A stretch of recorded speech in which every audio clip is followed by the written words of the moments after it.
righty. Hello, everyone. Time for the 18th of July dis and dat. Not sure what else is on this evening, but and I will not try and go overtime as usual. Going to show a couple of Hegel things. The first one is our friend Slavoj Žižek on Hegel and socialism. And now what's good about this first one is that you get the sense of why he combined, or how he combined, Hegel and Lacan. And he was so committed, of course, that he has 2 PhDs. One is in Hegelian stuff, and the other one is in Lacanian stuff. So, but that actually makes it once Zizek starts talking, you begin to understand, oh, well, that's why he does this. That's just me. And the second one is an introduction to Hegel using the Sopranos video program. You know, what is it that socialism is about? Lukács himself says, in a very naive way even, like Hegel was simply wrong, that Hegel described what Hegel renders as the logic of the dialectical process is the process of liberation, emancipation. Lukács literally says this, that Hegel just picked up the wrong subject. Instead of spirit, put proletarian revolutionary agent as a collective subject, and so on. No, I think that that precisely Lukács is not Hegelian there. That the way he reads it, and it's interesting where Marx refers to Hegel in that way. It's mostly Grundrisse. You know, Marx is this fragment in Grundrisse, pre-capitalist formations. This is pure Hegel, but a certain type precisely of Hegel, where Marx proposes the whole scheme of historical development as, again, gradual emerging, but at the same time emptying of subject out of substance. And then we have substanzlose Subjektivität, the working class is a pure subject who then swallows, appropriates the substance. The whole of my work, and theirs also, I presume, is to claim that this is not really at all what happens in Hegel. That this image of Hegel as mega subject, you know, who swallows all, internalizes all content, is not. Which is why we have an immediate symptom. That would be my, but we don't have time, counter question to you. You have in Lukács, did you notice this? I counted 3 figures, there are more. This radical ambiguity of reference to Hegel in the history of Marxism, but already in Marx. In Lukács, it's simply that what he reads as the Hegelian notion of alienation, alienated substance, like the subject externalizes itself and then reappropriates the substance, is the logic of liberation. Now, although they are usually considered as part of the same tradition, what you find in Adorno and in the mainstream of Frankfurt School, already in Herbert Marcuse, is exactly the opposite. It's not that Hegel's logic is a mystified logic of liberation. Crap. But that Hegel logic is a mystified logic of the capital. That is to say that to put it very naively, material reality, but not in a vulgar sense, which Hegel is describing, is effectively, ultimately, the circulation, self-circulation of capital. And it's incredible how few people this noticed, but some people did, like Moshe Postone made some nice remarks on this, on how radically opposed these 2 references are. With regard to a simple question, what is Hegel describing in a mystified way? People say, no, already liberation, like, you know, and this is the scheme of Marx mostly in Grundrisse, no? Where it's very Hegelian. But then I claim in Capital, Marx is closer to what Adorno and those guys were trying to do. There, you remember, if you read closely Capital, for example, the passage from money to capital is described in purely Hegelian terms as the passage from substance to subject. With the move from money to capital, money is no longer just a substance but becomes a subject. And what we are trying to do, at least I, in my own way, I will not speak for others, plurality, democracy, blah, blah, is that precisely there is another Hegel. That this image of Hegel who, you know, first you throw it out, then you want to swallow it all, is not at all this. That what Hegel calls Versöhnung, reconciliation, is something much more that may or may not be clear to you, but perhaps it'll be even either clear or more a defeat obtuse and so when on. we get to The Sopranos.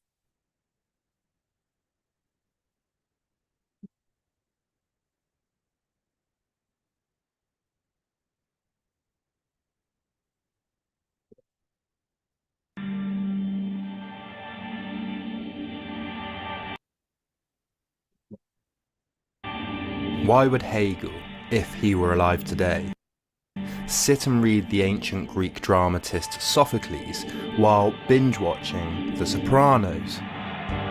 Well, there's a lot of philosophy in The Sopranos. And of course, the story of the New Jersey mobster takes psychology as its central theme. But I think the focus of the show, which ran for 6 seasons between 1999 and 2007, is Tony Soprano's torn identity, his existential questioning about who he really is, and the ever-looming threat of nihilism. Not least because of James Gandolfini's performance, the questions about individual identity and our relationship to the state in the 21st century are, I think, what makes the series so enduring. It's all about the question of who a person really is, their search for some stable meaning in life, and the antagonism between housing a good and a bad person. Many of Tony's problems come from these identities coming into conflict, causing him existential crises. If he were alive today, I'm going to say that The Sopranos would be Hegel's favourite show. He'd binge it over and over. Unfortunately for Hegel, he lived around the turn of the 19th century though.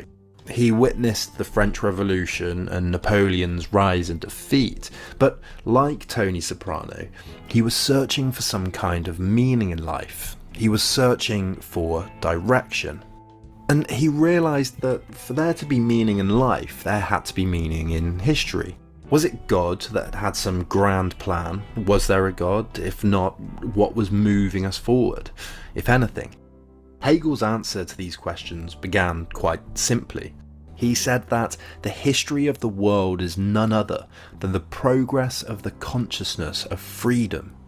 He thought that freedom evolves over time, but the rest of his philosophy and how he comes to that conclusion is notoriously complex. Hegel looks at European history, from the Greek city-states to the rise of Christianity to the Reformation, the French Revolution, and the modern liberal Prussian state that he lived in, and he concludes that political and social systems develop to produce an increasing amount of individual societal freedom. He thinks that the way we understand the world, the way we come together, evolves over time. This was decades before Darwin was writing. When he looks at conflict and argument, he sees two competing ideas battling each other. The better way of living wins. Those who are more free, more self-aware and better motivated, fitter, wiser, etc. They are going to win. He sees history as a kind of mathematical progression through which a universal harmony of interests is developed. He sees this happening on a personal and societal level, literal and abstract as well. For Hegel, history progresses dialectically through the development of theses, antitheses, and syntheses. A thesis is just a way of doing something, whether it's a chess technique, a form of government, or a way of fighting a war or building a computer. A thesis always comes up against an opposing technique or mentality, an antithesis. Hegel says that the best parts of the thesis will subsume the best parts of the antithesis, and a synthesis of the two will emerge. The dialectic process will continue until the best way of doing something develops. This is Hegel's philosophy of science and logic and history, and it's all driven by what he calls Geist. Geist is that ultimate freedom, that end goal, that progression that we're moving towards. One of Hegel's most famous concepts is the negation of the negation, and it's difficult to wrap your head around. But say I have a view of something, and you have a competing view. In a discussion, your view, if it's right, it takes something away from my view, my understanding. It negates something in me. I'm potentially wrong about it, and I seek to make sure that I'm right, to negate that negation, to get rid of it, to confirm that I'm doing something the right way.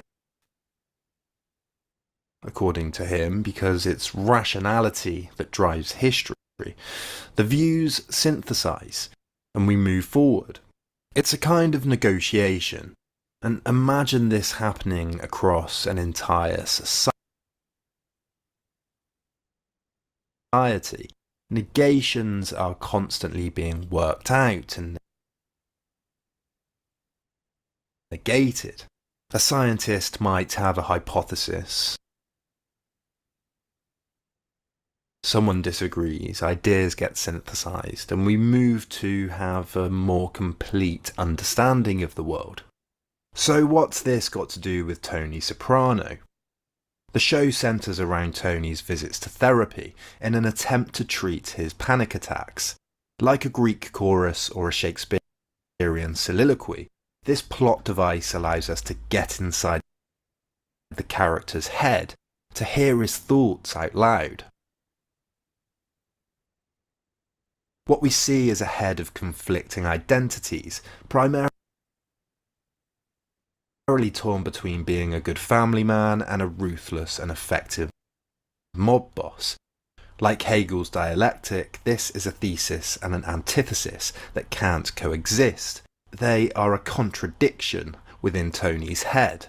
Most episodes centre around themes that question what it is to be in the mob, or to be a husband, or to be a family, or an Italian, or a Catholic, and how they all come into conflict.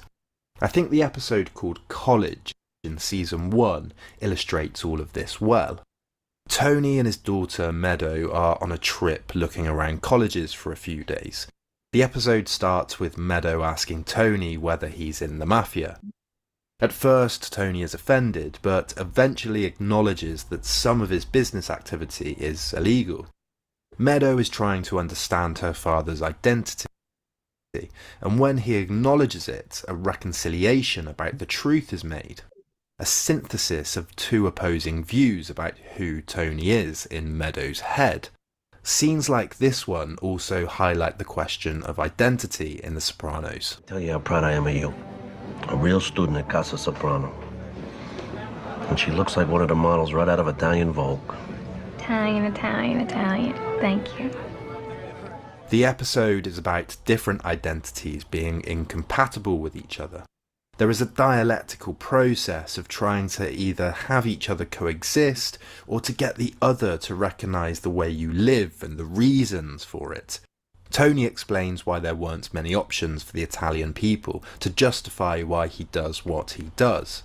While Tony and Meadow are away, Carmela, Tony's wife, has dinner with the local priest. She too is torn between supporting Tony and her family and being a good Catholic. But this tension is increased further by Father Phil's conflict between his faith and abstinence and his desire for Carmela. There's even a scene where Father Phil gives Carmela a book about different religions, again competing ways of viewing the world. Meanwhile, on their trip, Tony sees an FBI informant who went into the witness protection program. Again, he is torn between looking after his daughter, who gets too drunk, and the codes of the mob. He eventually murders the informant. He could have had someone else do this, but he clearly enjoys it. After he kills him, he looks up and sees ducks flying. His first panic attack back in episode 1 happened after a family of ducks that had been living in his pool migrated. In therapy, Dr. Malfi thinks that the ducks may have represented his own family leaving him. After this, he has to lie to Meadow about where he's been, and she gets offended that he's lying to her. Then, in the next scene, he sees this quote by Nathaniel Hawthorne in the university. It says, "No man can wear one face to himself and another to the multitude without finally getting bewildered as to which one may be true." So why would Hegel like all this so much? Hegel found the tension between family life, ethics and the state particularly important for the movements of history. He especially liked the story of Antigone by the ancient Greek dramatist Sophocles, who Tony has a lot in common with. In the play, written around 441 BC, brothers Eteocles and Polynices are meant to rule Thebes together, alternating their duties each year by decree of their father. After the first year, though, Eteocles refuses to step down, and Polynices goes to war with him and they kill each other in a duel. Their closest relative, Creon, then becomes king. He declares that Polynices must not be buried. He must be left to rot. He decides that the rule of law, peace, is more important than any war or insurrection, and Polynices brought misery. Antigone is Polynices and Eteocles' sister. For the Greeks, not burying someone means they won't get into the afterlife, so this decree by the new king is traumatizing for her. She literally can't live with it. She attempts to bury her brother, only to be caught, and Creon the king asks if she thinks she's above the law. Hegel points out that these are two conflicting positions, one of the rule of law, of civil society, what's right for the community, and one of familial values, and how the family is, when it comes down to it, more important to someone than. Like The Sopranos, Antigone is a tragedy about what happens when values contradict each other, and how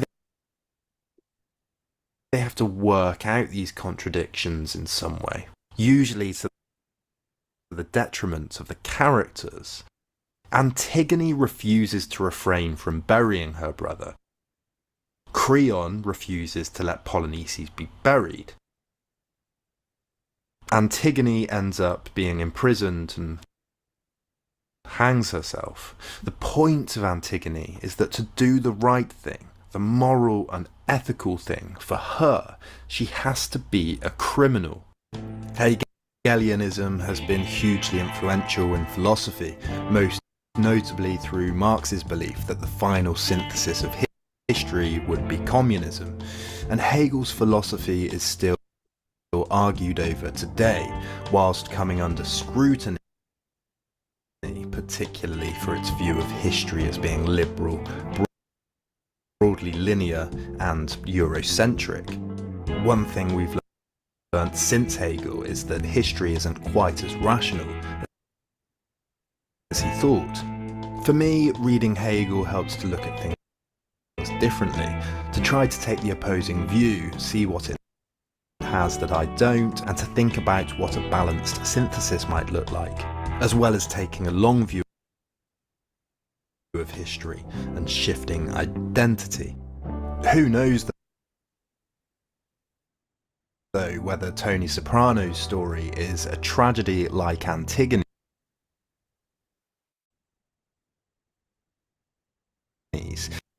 or ended optimistically like Hegel would probably have hoped. If you want to support Then and Now, then there's a Come on, stop. few ways you can help. You can, of course, subscribe, All right. like, and share. Bloody hell. Okay. Now, what do we get out of this? This idea is that there's several things that are involved here. One of which, of course, is Hegel's Philosophy of Right, one of the last books or later books of Hegel, and has a certain coherence to it, and of course does mention things like family, because there's kind of dynastic succession that goes on that Hegel's concerned about, but he's also concerned about the state or government, among many other things.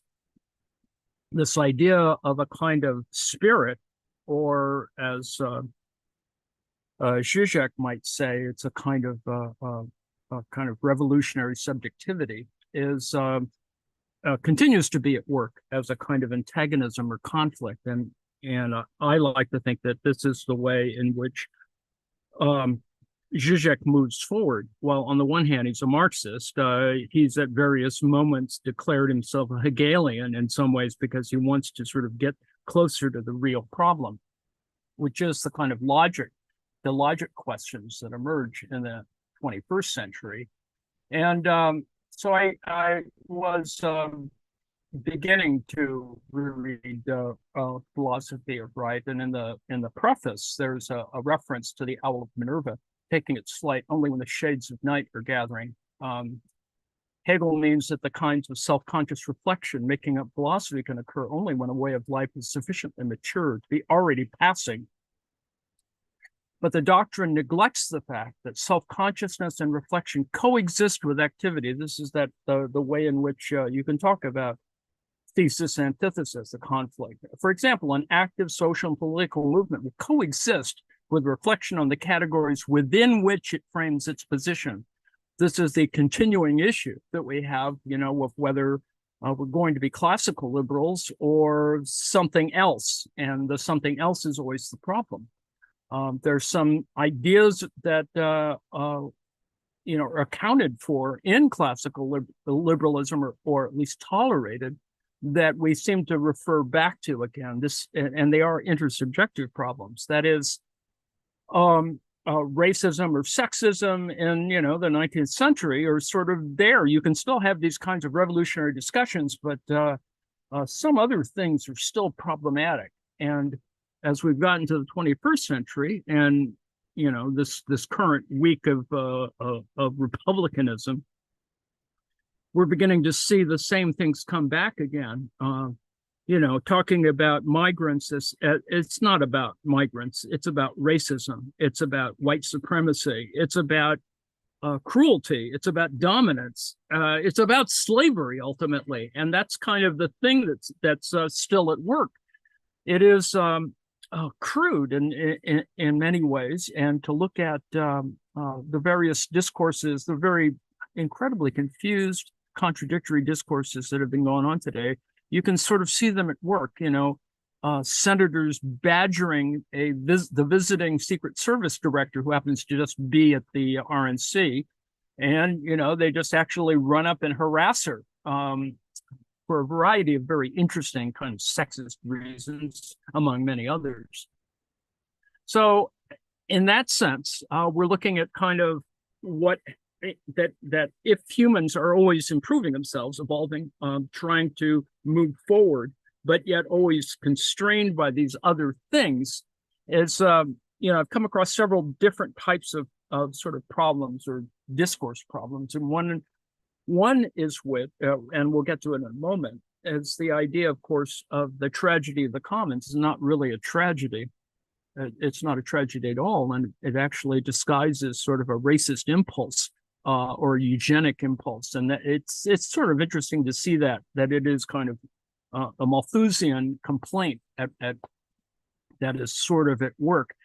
And while Garrett Hardin's essay on the tragedy of the commons sort of looks nice because you've got it framed as a classic tragedy, when in fact it's not really a tragedy. It's not ironic at all. It's merely an excuse for keeping things as they are, or to have a certain type of impulse for growth and control. But anyway, that's ahead of us. What I begin with, is someone, fellow teachers, or I don't know if he's probably retired already. Alan Buchanan's at Arizona. He has a little article on moral status and human enhancement. It's largely more about biomechanical or biohumanism of a certain sort. That is, it's sort of extending the logic that you see in Donna Haraway, that you can have augmented humans, or that biomechanical change is coming. It's coming anyway.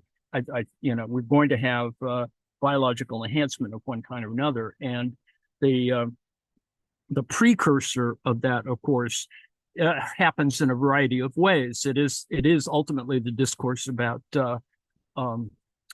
disability, when it has certain intersectional components to it. That's the main part of the article. But the front end of the article, or the structural reason why I was interested in this article, is that he discusses the idea of a dominant cooperative framework. That is, how is it that we organize things to either accept or reject human augmentation of one kind or another?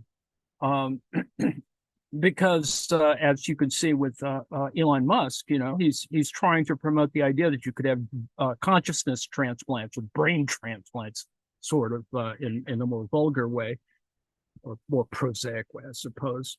Although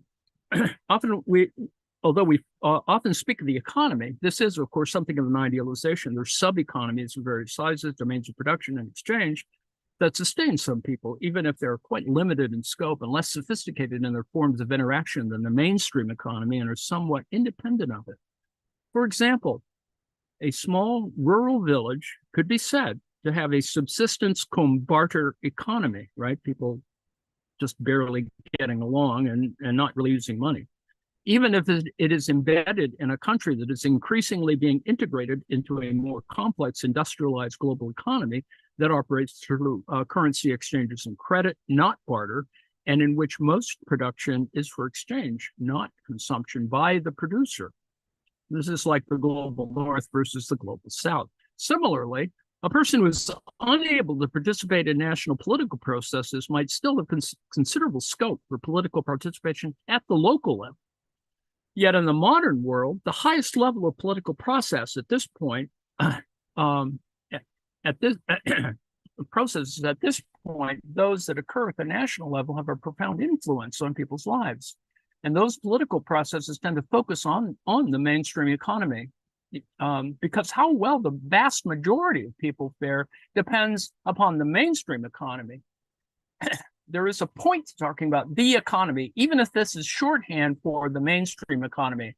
Now, similarly, this is, they're interviewing Eric Trump today, and he just cranked out these things about, the economy is terrible. And, there's these wars everywhere. And so voting for my father is going to make it all better, It is that trope that it's the American carnage trope, that everything is so terrible that only voting for Republicans is going to cure that.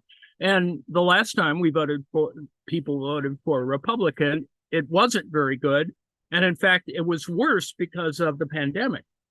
But people seem to forget this. The mainstream economy and the most important political processes interact to such an extent that together they may be called the dominant cooperative framework. The most important political processes take as one of their primary objects the management of the mainstream economy, and the mainstream economy generates patterns of wealth distribution that influence the character of the most important political processes. Today's news is that donations for the Democratic Party from major donors was only 25% in the last month. The cooperative, in comparison, I guess, to 4 years ago, or whatever, the cooperative framework that is constituted by the interaction of the mainstream economy and the most important political processes is aptly called dominant, because at least where it is highly developed, it is likely to operate in ways that systematically disadvantage other forms of economic and political activity. So this is that kind of point of that Buchanan is sort of working with, that, you know, you talk in sort of certain idealized terms, that there's always kind of contradictions underneath it. Now, the rest of the article is, you can read for yourself, but it really is more about technological augmentations of people's bodies. And it's interesting to see what kind, he's using that sort of as a way of actually talking about this particular topic. It is, and now to talk about something I talked about yesterday, Tony Lawson and, you know, sort of social ontology issues. It's in terms of the concept of money that the value of rethinking a subject based on a different perspective of systematic inquiry is best illustrated in Tony Lawson's book, The Nature of Social Reality. This is a review of his book. Unlike the firm, money is an issue to which the question, what is its nature, has often been asked. However, much of that inquiry has overlapped with questions of how money is created, what functions it fulfills in an economy, and what are money's historic origins. None of these are irrelevant to what money is, and clearly form part of any relevant discussion of money as something that is positioned. Recall that what the social ontology thing is about social positioning, making it a lot more like sociology than in economics, but you know, there's a reason for doing that. But these questions are different in form than the primary question regarding the nature of money as something that comes to be positioned. For Lawson, there's a subtle difference between a credit theory of money, which implies money is and can only be credit, is derived from forms of credit and operates only as a credit-debt relation. Like, you know, a lot of us we use plastic and you know, we haven't handled cash in a while. And a theory of credit money, which implies contemporary money is positioned out of some forms of credit, but did not need to everywhere and always be positioned out of some forms of credit. So in other words, there's a kind of mystification process and abstraction going on. Moreover, for Lawson, a positioning theory of money, the application of social positioning to money, and in each of these cases, this is, you know, we're still talking about money, but we're talking about it in different ways. As a kind of technology, as a kind of philosophical position, places the greater emphasis on features of the community rather than the credit-debt relation feature of money in operation. In a moment, you'll see why this is important. It reveals that money is a positioned item of trust as a form of purchasing power and as a means of payment. So this idea that it's not so much about the money itself, it is about the social relations, the question of collective trust, or, you know, interpersonal trust in that sense. Lawson's subtle distinction between credit theory of money and a money theory of credit based on a positioning theory of money has been subject to a variety of counter-arguments. John Searle, for example, focuses on the nature of electronic money, whilst Peacock and Ingham reassert credit theory, partly on the grounds that history suggests that money has always been credit, and any historical example that suggests otherwise is dubious. You know, so this is back to our Italian banking examples, or the various church usury schemes. Anyway, Lawson has various responses to this point, and he subsequently pursued his distinction in regard of modern monetary theory. See, eventually we get there. In all cases, there seems to be some misunderstanding across and talking across purposes, since Lawson does not seem to be denying credit is positioned as money, or that it has a kind of reciprocity where one person provides a denominated unit of account that carries a value to some effect and another accepts this for some purpose. So it is meaningful to suggest money is a transferable credit. In other words, you don't carry any cash around and just sort of tap this plastic thing against a sensor. He is suggesting that as money, this is the purposive use of credit, and one does not need to have an originating source of credit, that is the production of money out of debt, for the purpose to exist or to be fulfilled. That's, it all becomes, it's like you could wipe out student debt in that same way. And so far as credit or debt has been an originating source, this has been contingent, and I'll get to more contingent examples in a second.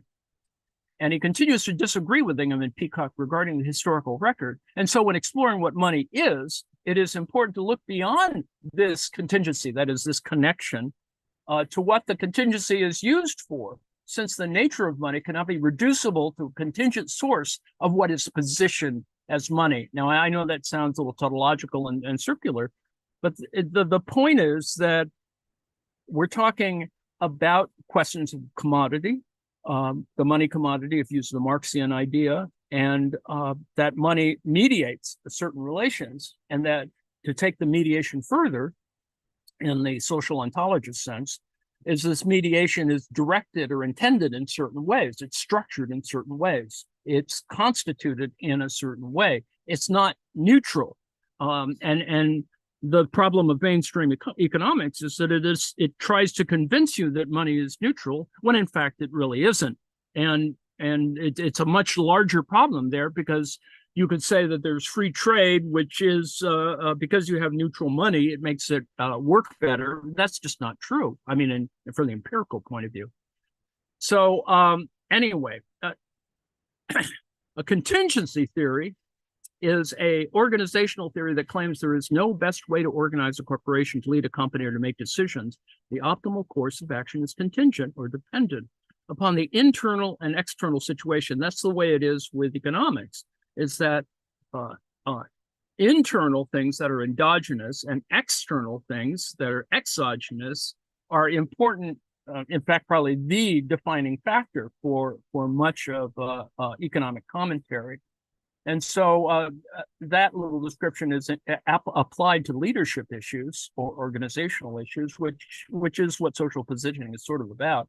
But you can see that other sciences, other activities use of contingency is slightly different, but has some family resemblance. In evolutionary biology, contingency describes how the outcome of evolution may be affected by the history of a particular lineage.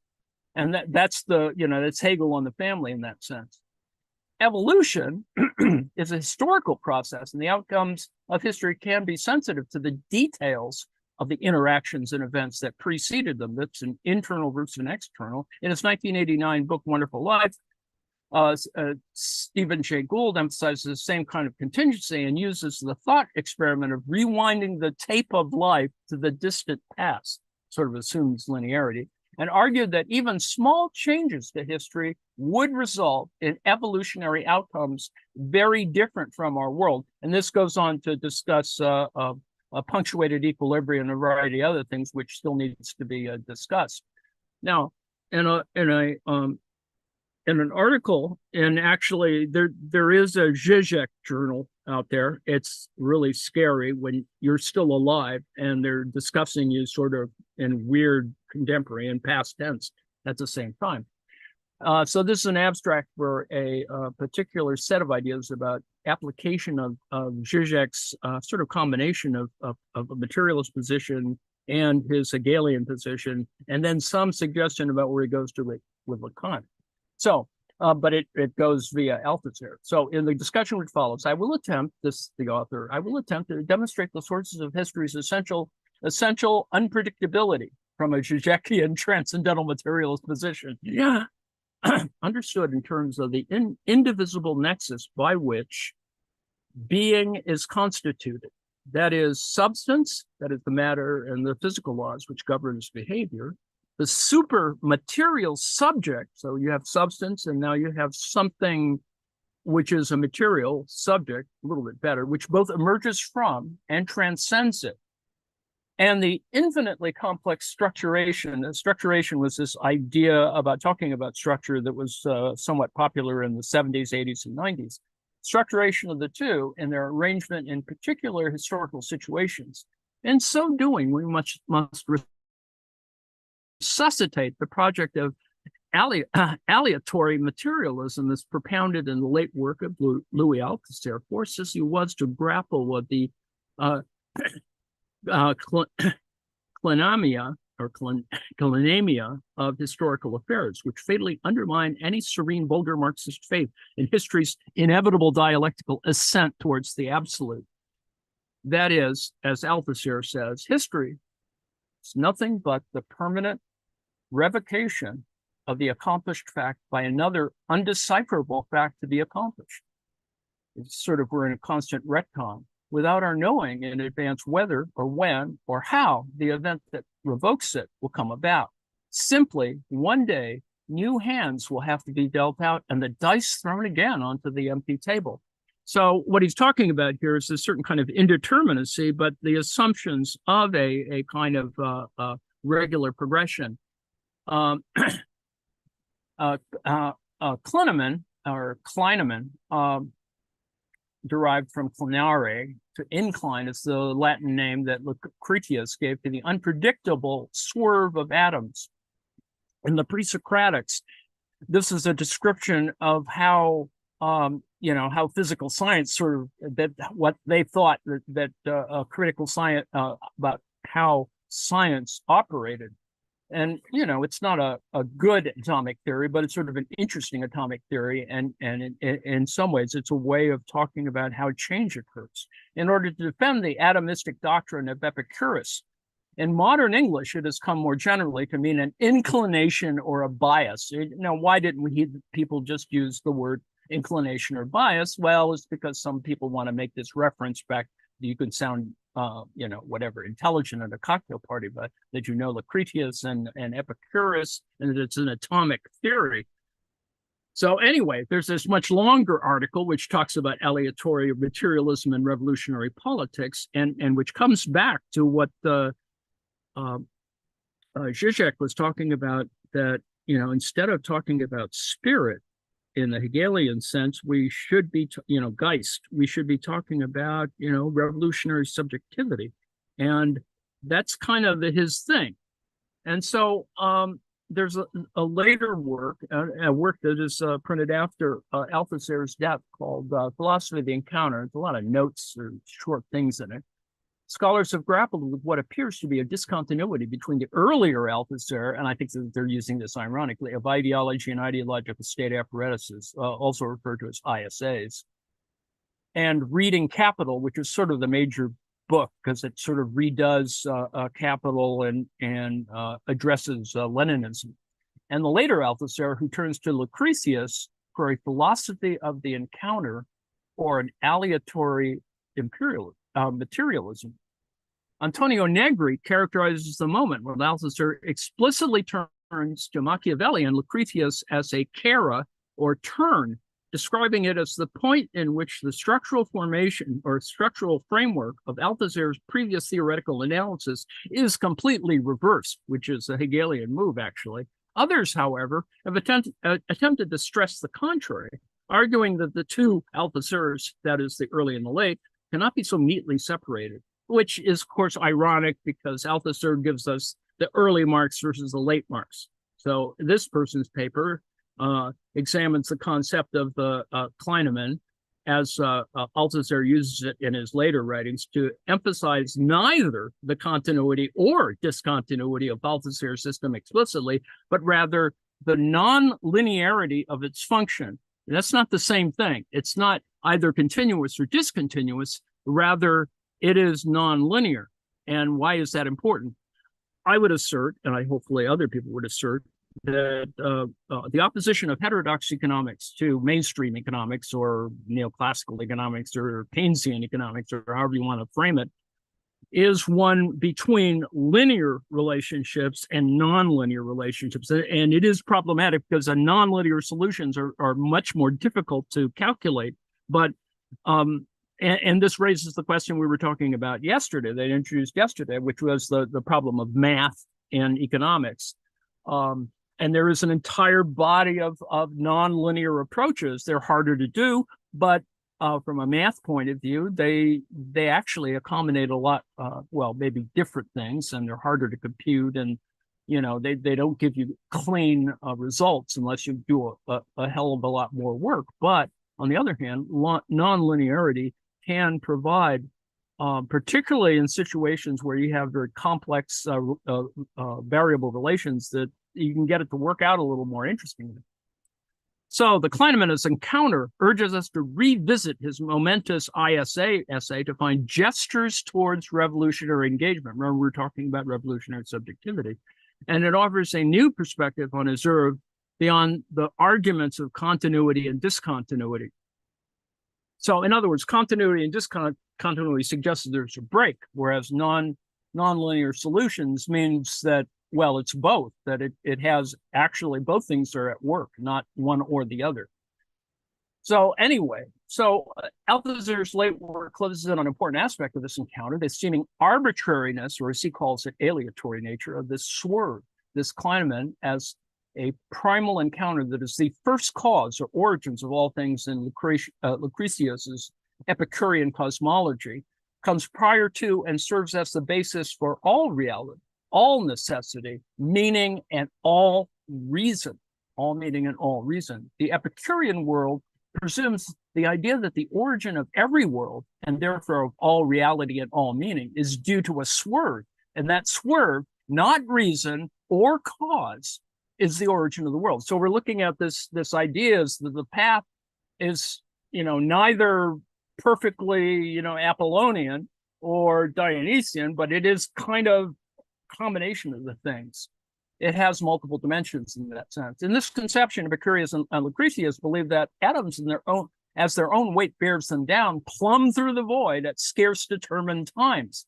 As Lucretius puts it, this motion eventually mere change, trend, a slight swerve, revolution, turn, which ultimately creates matter. So this is, you know, it's a discourse on the physical sciences, but on the other hand, it's also talking about other kinds of progress.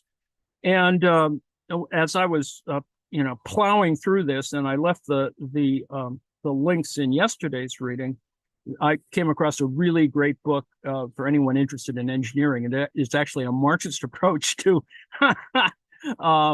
philosophy and technology and engineering, and it's really quite a good little book. Anyway. Althusser notes that this swerve is completely aleatory in its occurrence. It hath not a fixed necessity within. The Kleinman must be the original inclination and action of the falling atoms. It marks the impossibility of thinking an origin. In similar terms, Lacan, you see that this gets to the Zizek'ian element of it. Lacan later describes his theory of the real as a missed encounter.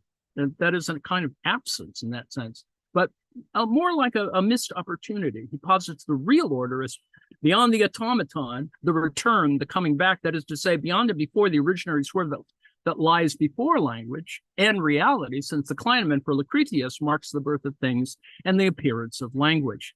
Althusser sets the ground for his philosophy of encounter by postulating that, following Lucretius's reasoning, this originary swerve may not take place, just as it may take place. No principle of decision determines this alternative in advance. It is of the order of a game of dice, right? So you see this little thing, the quote above, where you know, Hegel's talking about the owl of Minerva, and that it's kind of, we don't quite know what's going to happen at midnight, and that it is on the order of a game of dice. Althusser aligns himself with Lucretius' narrative for a philosophical renunciation of any strains of teleology in both the realms of philosophy and the class struggle.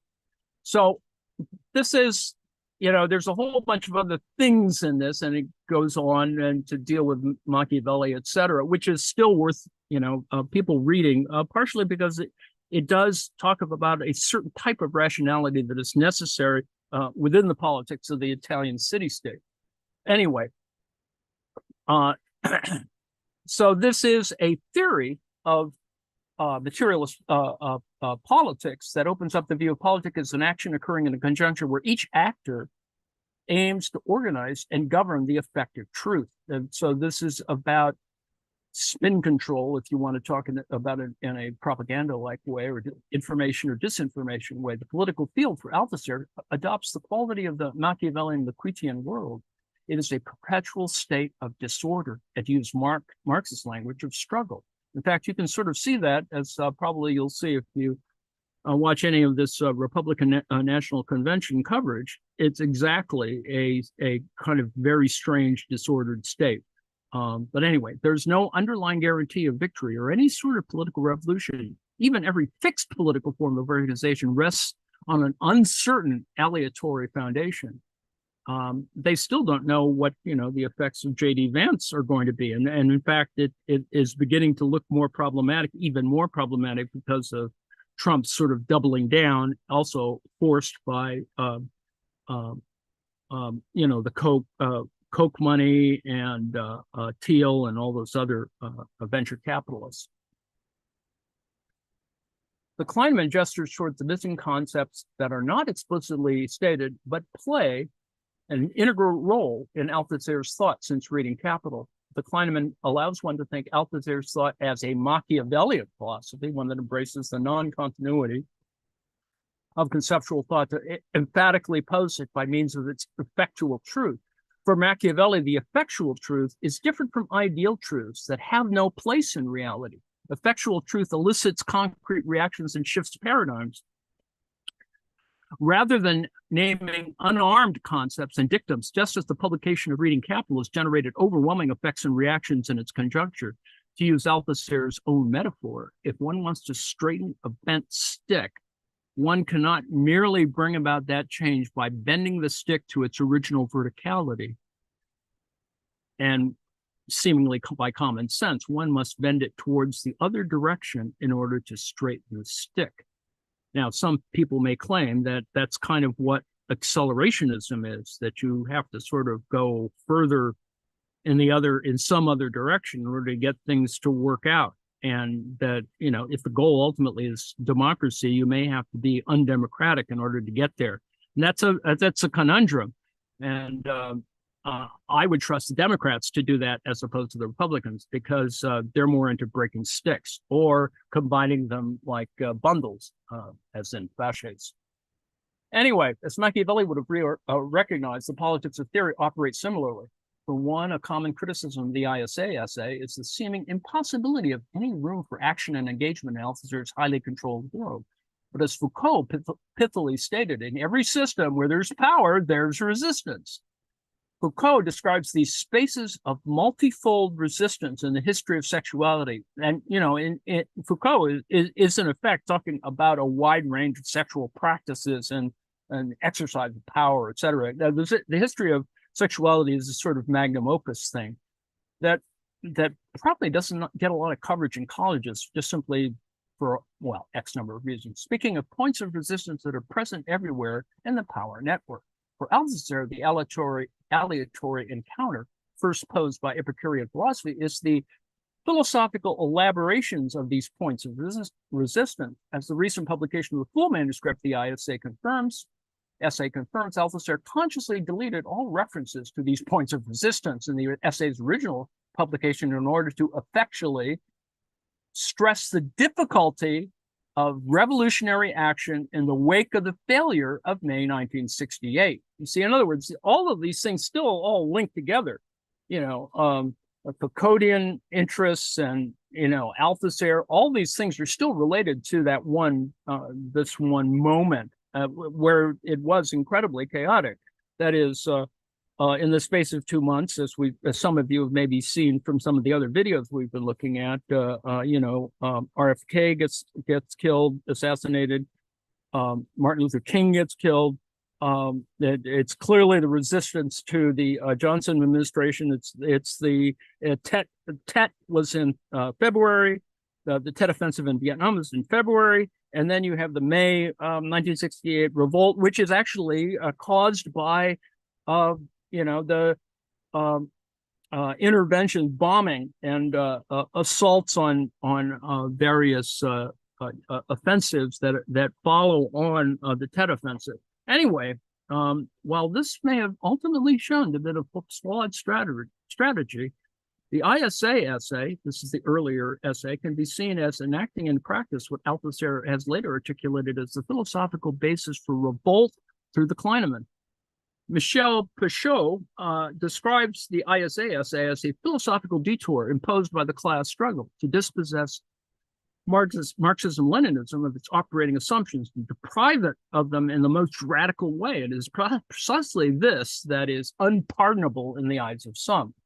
This claim that the ISA essay can challenge traditions of Marxist intervention to occasion a new theory of struggle and revolt can be counterintuitive, but expand on Althusser's reference to Pascal to emphasize the ritualistic and, more importantly, the bodily nature of ideology. Kneel down, move your lips in prayer, and you will believe. These practices are predicated on the fact there is no ritual without break, failure, and cracking. Pichot elaborates this in his article, essay, Ideology, Stronghold, or Paradoxical Space. And I got interested in this idea, and I'm not sure how far that's going to go, considering that it's a kind of French thing on space. If you go back to Henri Lefebvre on this idea of thinking about space in particular kinds of ways, but it's sort of interesting. And it boils down to this idea about, what kind of world are we talking about? And Pichot, in response to Althusser, writes that ideology does not comprise a fortress, but a paradoxical space. Now, what would be a paradoxical space? A paradox in this kind of writing, I can't remember what's his name. I think he's a Finn or a Swede. He talks about enlightened false consciousness. That's what a paradox is. That is, on the one hand, enlightened, but on the other hand, it's false consciousness.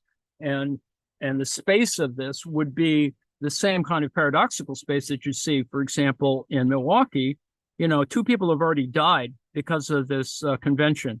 That is, security guards in the venue killed some guy. They beat him to death, which was, this is not being covered very well. And the other day, cops from Ohio who have been brought in to, sort of reinforce the security, shot to death a guy who was in a fight, an unhoused person who was, and yes, both of them were black males, needless to say. And he was shot to death. And who knows? I doubt if there were any body cameras, etc. So there's just like two murders that are probably going to be gotten away with, or excessive use of police force and qualified immunity, blah, blah, blah.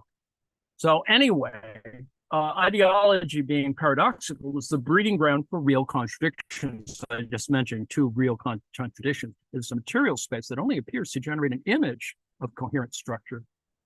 As Althusser writes in Contradiction and Overdetermination, is one that is characterized by a fusion of accumulation of contradictions. And it gives it the form of being a ruptural unity. And that's kind of what's going on, in these political conventions. And Pichot reminds us that the dominant ideology never dominates without contradiction. So this is what's going on. And there are some suggestions of this.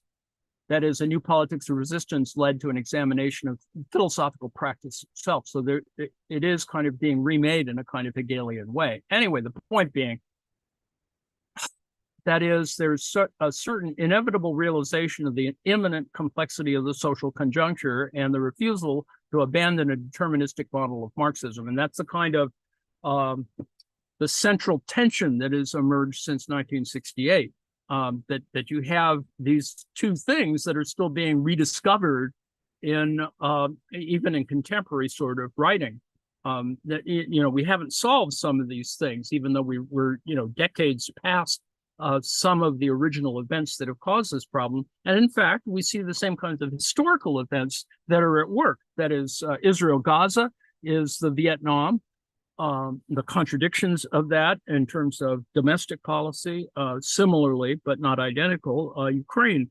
And the fact that Ukraine and Israel-Gaza, that is Ukraine, Russia, Israel-Gaza, are not seen as being identical is really problematic. And the reasons, of course, are much more contradictory and problematic, noting, of course, that Zelensky, the head of Ukraine, is Jewish, and yet there's this entire underlying anti-Semitism agitation going on there. And of course, the whole thing with right-wing Zionists, et cetera, with Israel, Gaza, and what is fairly obvious as a ethnic cleansing, at least, but a genocide. And in fact, both wars do have a genocidal component built into it. Ukraine, Russia comes from the Holodomor, and obviously the Holocaust in Israel. The concept develops. The Kleineman elaborates the connection between ideology and aleatory materialism, testifying to the contingency and unpredictability of the moment of political transformation without sacrificing its revolutionary potential. Now, some people believe, and not that I subscribe to this, but they're certainly being exploited in conventional or mainstream political discourse. Needless to say, you're going to probably see that in Trump's speech tonight. The concept develops an understanding of Marxism revolutionary potential with a very emphasis on its necessity and creative possibilities. In other words, while various theorists tend to obscure the role of a revolutionary break in their intention on other phenomena, like hegemony or ideology, Althusser's engagement with these concepts led him back to reconsider the question of revolution in its full force. Now, this is important to think about, particularly in an age of post-Marxism. And it is this, that that there are going to be problems. That eggs are going to be broken. Will omelets occur? Who knows? But we'll see. And so, and what's included in this one little article is actually a very interesting reference to Robert Linhart's autobiographical narrative, The Assembly Line, where he recounts his experience of working in a citron factory in Paris. And this is the more contemporary version of the same problems that Marx is talking about in the mid-19th century about factory work. It's pretty much the same thing, and it's like nothing has changed. This potential for error, though, is also the potential to disrupt repetition. The swerve constitutes the very capacity for revolutionary transformation as breaks in the system. The Kleineman is a worker's wrong gesture or the masses' descent into societal destruction, functioning as a new language that is incomprehensible to the dominant ideology, so much so that they invited,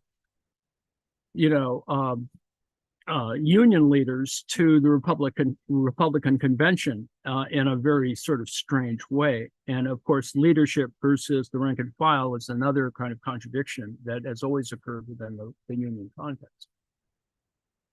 So there's a paradoxical space. There's a swerve that can be identified with class struggle. It is a different way in which we think about these sorts of things. So that's kind of that essay. And that the notion of these things as not only movements in history or political change also relates to something that I was fiddling around at the same time. And that is this, the more philosophical question about property. And it's not property like land or titles or whatever, even though that's actually implied, but the more philosophical or the general term for rules governing access to and control of land and other material resources, but it is also the philosophical issues about the justification of property. And this little section here is from Stanford's Encyclopedia of Philosophy. But it's really more of a discussion, and that's why it will relate to my final point, which I'm going to get to, is this idea of, the kind of assumptions of normality, the norms, the ideological positions that are at work. So if you were going to discuss the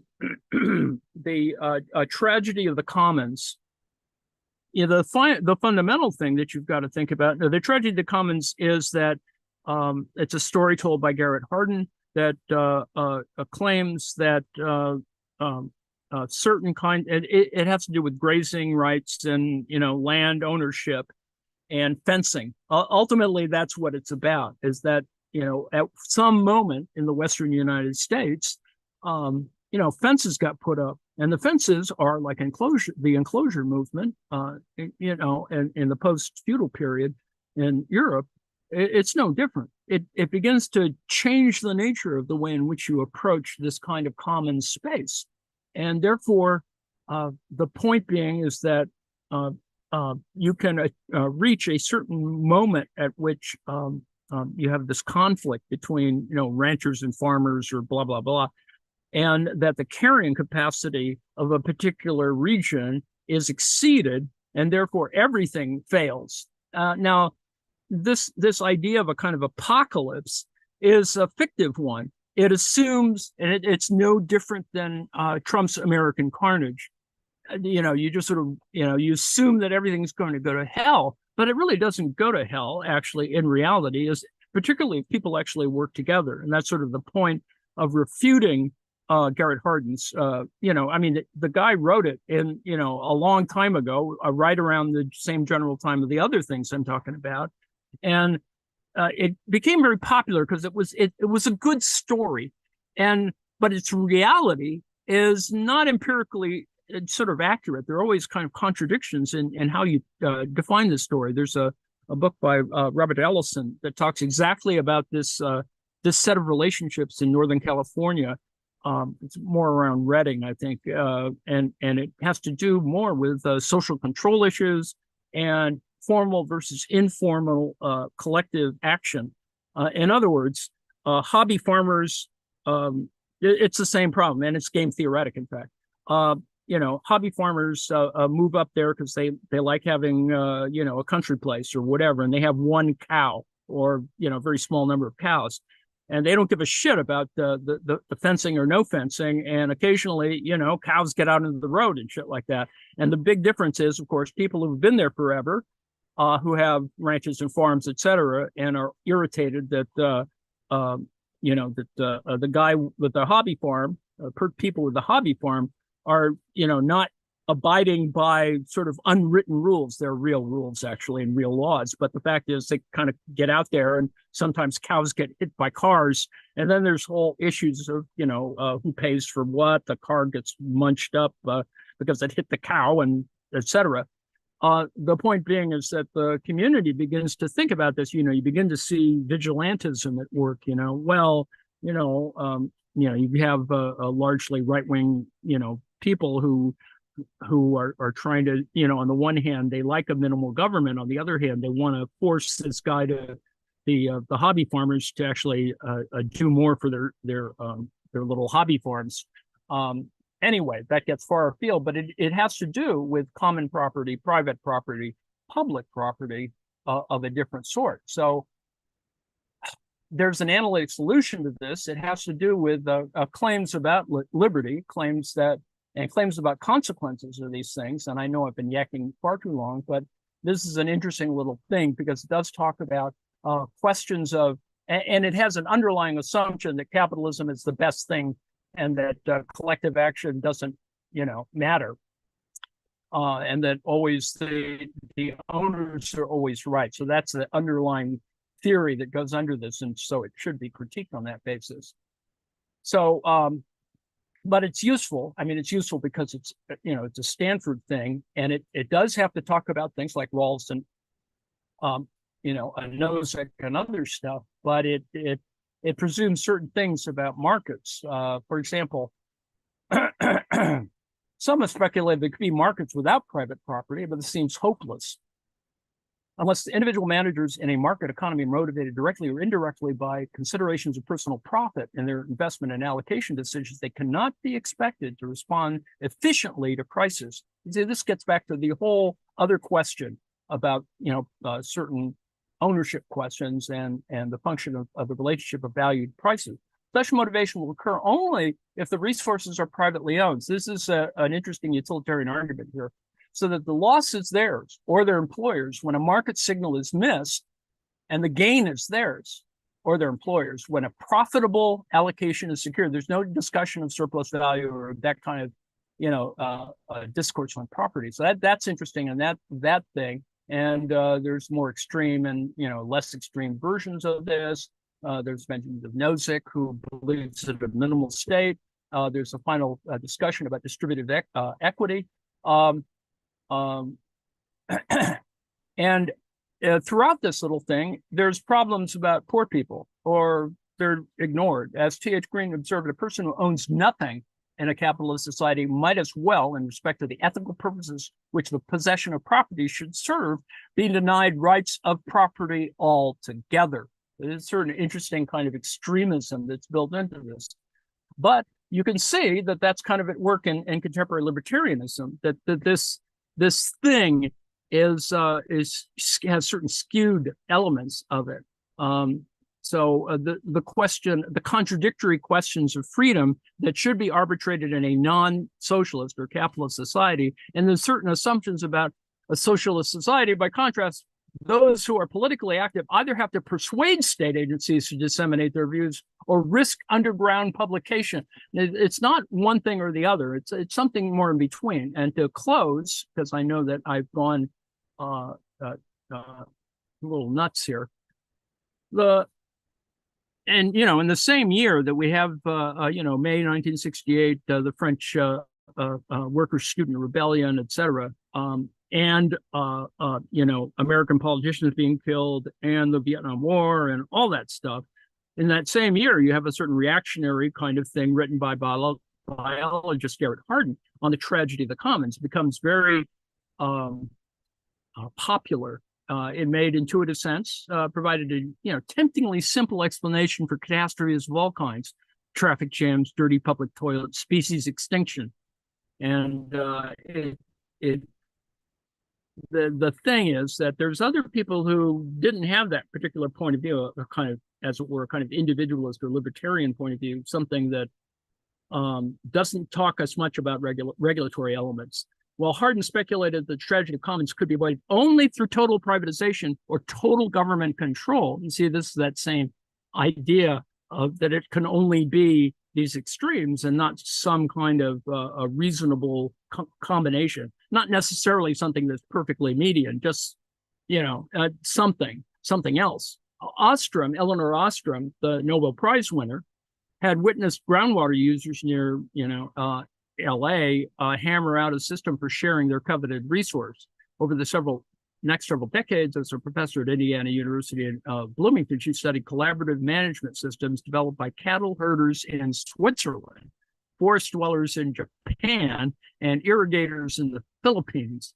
And there are ways. These communities had found ways of both preserving a shared resource, that is pasture, trees, water, and providing their members with a living. Some had been deftly avoiding the tragedy of commons for centuries. Ostrom was simply one of the first scientists to pay close attention to their traditions and analyze how and why they worked. So you can see the juxtaposition here. One that is simply, it must be this way rationally, and it just turns into a tragedy, when in fact, there's a lot more stuff going on. And in fact, in the global South, as opposed to the global North. And so the features of successful systems include clear boundaries, reliable monitoring, a reasonable balance of costs and benefits, a predictable process, an escalating series of punishments for cheaters, and good relationships among the community and other layers of authority. So that's kind of the story that I've given here. And this is a much longer article which talks about how this operates pretty well for certain kind of African game preserve stuff, which unfortunately has veered into trophy hunting kind of tracks and those sorts of things. Garrett Hardin, in fact, is treated as a racist, which is quite interesting. Some other things that he's written did tend to the racist. And remember, when he's writing in the late 60s, this is exactly the turbulent period after the Civil Rights Act. So you can see that there's certain reactionary elements built in there. And so the evidence given by us. Some people are cynical about this. In fact, that's a very Republican position that, it's just, they are going to be always whatever. And so therefore, they should be repressed or thrown out of the country, whatever, deported, like they're going to deport 10 million people. There's going to be detention camps, et cetera. And they're quite open about this. So this is the question of privatization versus government control, and there's other stuff in here about communal coverage. And of course, I used the references from yesterday. I just carried some of them over to sort of fill in that question. And then my close is from Philosophy of Right, section 340.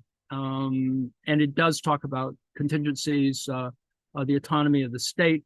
The whole question of you have to actually engage this in a much more conscious way. I included 2 videos to help out on a Hegel and dialectic method, Hegel in 17 minutes, which we've actually already seen, and Hegel's philosophy of right. So that I, of course, yacked too much exactly the same time as yesterday. So I'm ending at exactly the same time I ended yesterday. I'm finished. You can talk if you want. Let us see how the chat went. Oh, ideological poisoning. Yes, there we go. Saulism. Kleinman, yes, Klonopin would be good. Klonopin for everyone.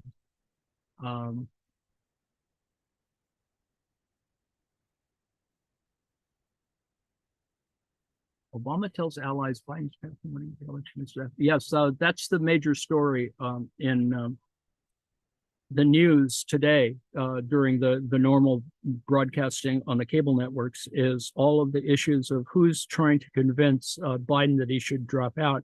And it's really existing as a very autonomous discourse. In other words, they're only quoting certain gatekeepers, or it's a kind of agenda control stuff.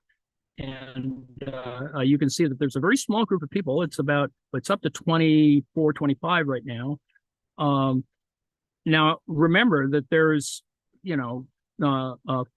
435 of them, and 100 senators or 50 senators from the Democrats.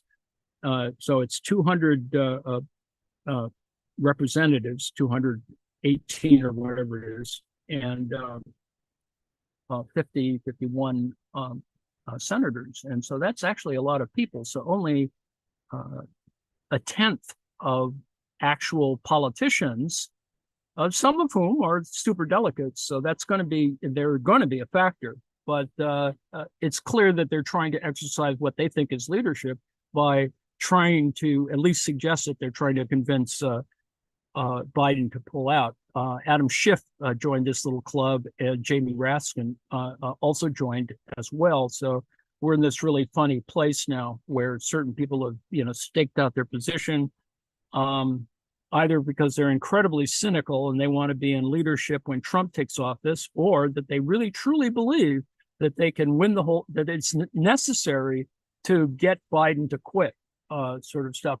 It seems a bit late, and they didn't want to go through the regular primary process, and they're acting in effect like a vanguard.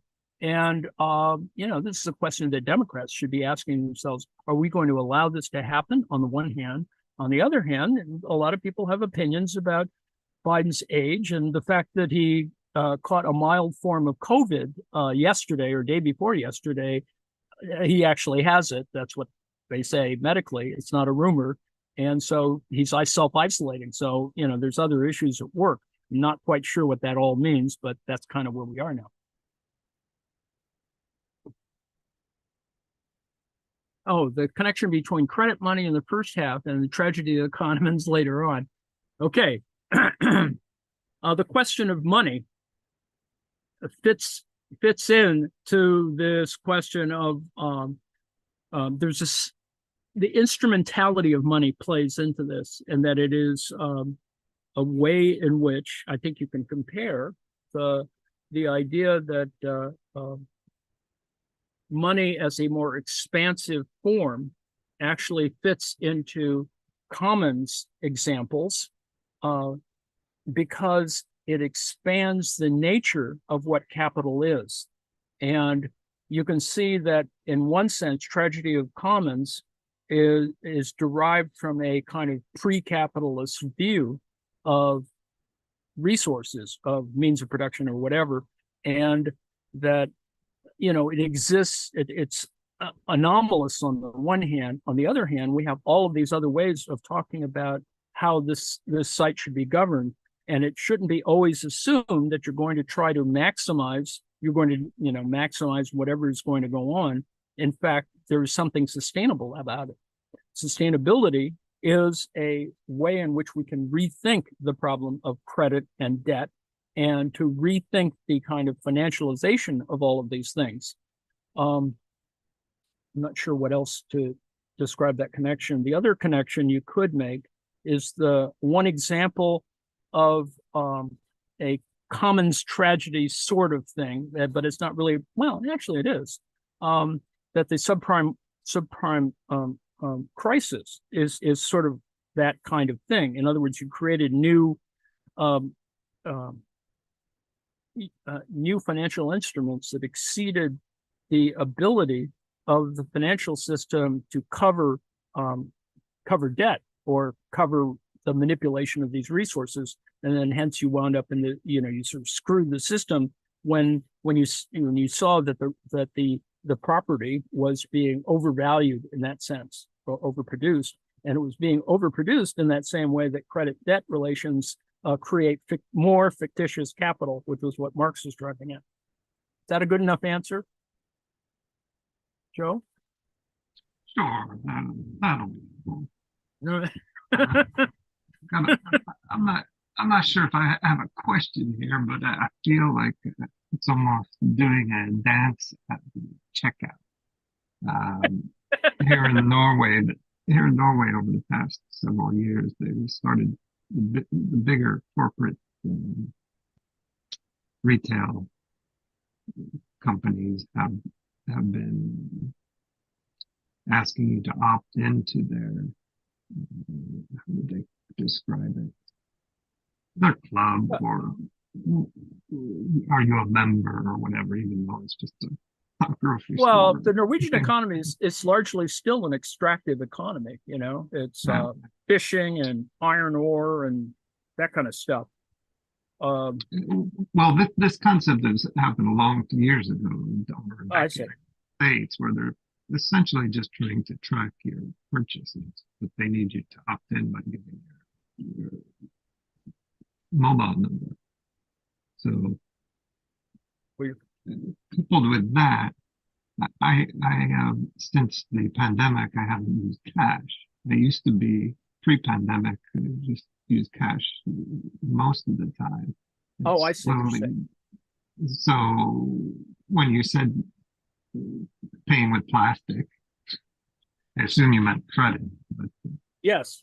Even if you're not using credit, you're just using your debit card or whatever. There is this.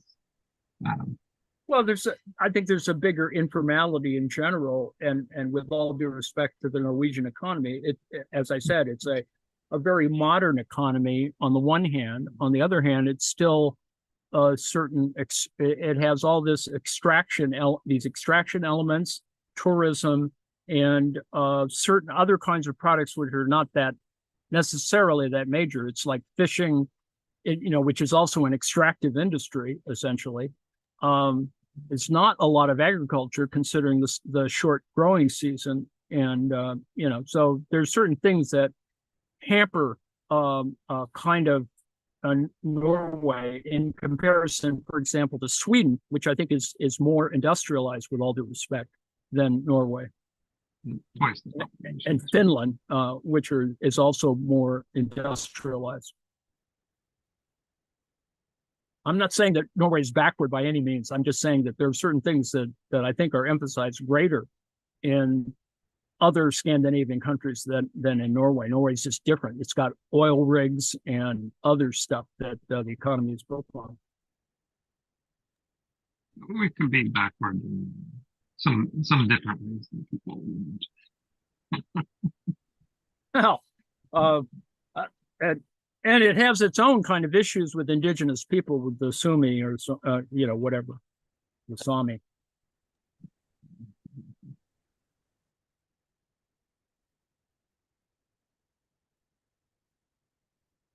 Anybody else?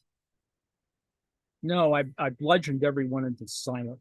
I think it's you can cut the live stream, unless you assign me the power to do it. Did you assign me the power to do it? No. So Joe, if you could cut the live stream, I guess I can. I've used up my time. If people have a moment to stare at this and maybe come up with certain ideas, these are things that I'm fiddling around with now that have to do not simply with very sort of highfalutin ideas by Hegel with lots of big words. It still gets down to this question of how is it that revolutionary subjectivity is built, and what is its relationship to kind of certain treatments of the economy. And how is it that we can have ethical